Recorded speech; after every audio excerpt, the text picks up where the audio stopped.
Training Canines, and I'm here with Ashley Sydney right now, and we're going to do a little video for you as far as what to do when your dog is pulling and not paying attention.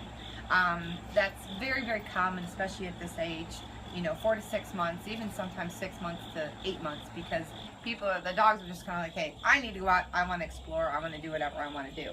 So it's very, very hard to get their attention, and often what happens is we get in and we let them start pulling, and we kind of teach them how to pull, and we keep that going on.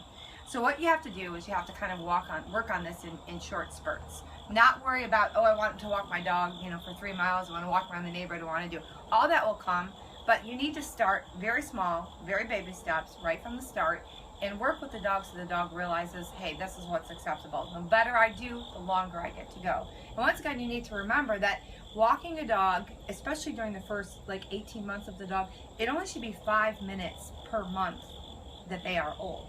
So for example, if you've got a 4-month-old puppy, the most that dog should be walked during the whole course of the day is 20 minutes. So walking the dog for an hour in the neighborhood is not what the dog wants. It's not what the dog needs. It's not good for their body. It may be what their mind wants from the standpoint of wanting to go out and explore and do all that kind of stuff, but that's a whole different thing. The key to starting off is actually having super good treats. Not something that you think is super good, but something that's very, very high value to the dog. Something that the dog is going to be like, oh my gosh, this is great, I will work for this. Because you have to be more exciting than every single distraction out there right now. I don't know if you can see Sydney, but she's eating my plant right now. So she could care less what we're going to do and whatever. Right now it's just, hey, this is a cool plant, I'm gonna take care of it. So Miss Sydney, here please, let's get your attention. Can you sit?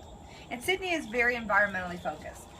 She wants to look at what's going around, the grass, the birds, the stones, whichever may be, and she's going to pull to get there because she can't wait to get there. And as far as she's concerned, you're just slacking right behind her.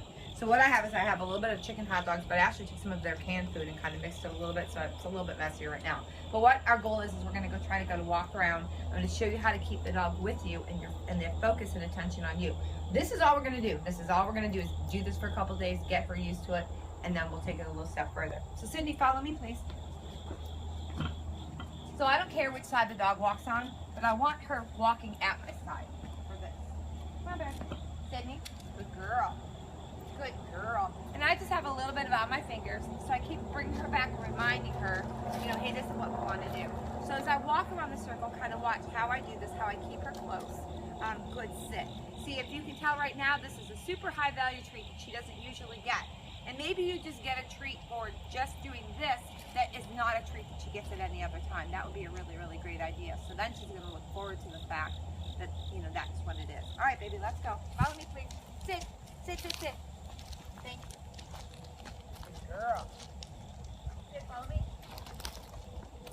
Good girl. Sydney, Sydney. Good girl.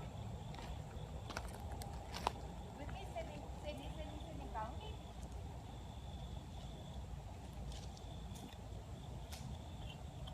Sydney, Sydney.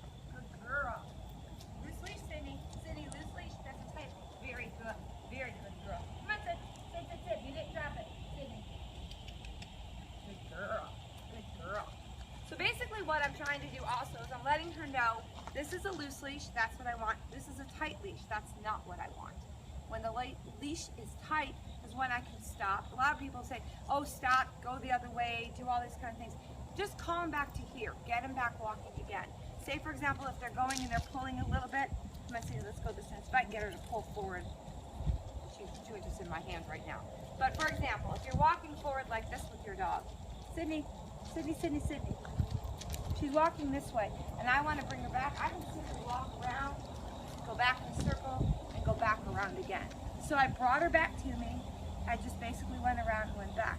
So as you can see, she's totally paying attention right now because she likes what I have. It's all about the motivation to her. Right now, out here, I'm not the motivation. A lot of us aren't the motivation because the dog is just like, look at all these things that I can be with and do, and it's so much fun, and especially when you get to dogs that are very environmentally focused. So it's one of those where you've got to find out what works. Go with what works for the dog. If they're pulling, it's our fault because we're not communicating, we're not getting through to them the right way. Take a couple steps back, go slow. This is our walk for today. You know, right now she's pulling to go that way. That's not acceptable. So, Sydney, here please. Good girl. Good girl. call them back to here, tell them what you want. Just be short, sweet, and explain what you want. Thanks for watching our training canine videos.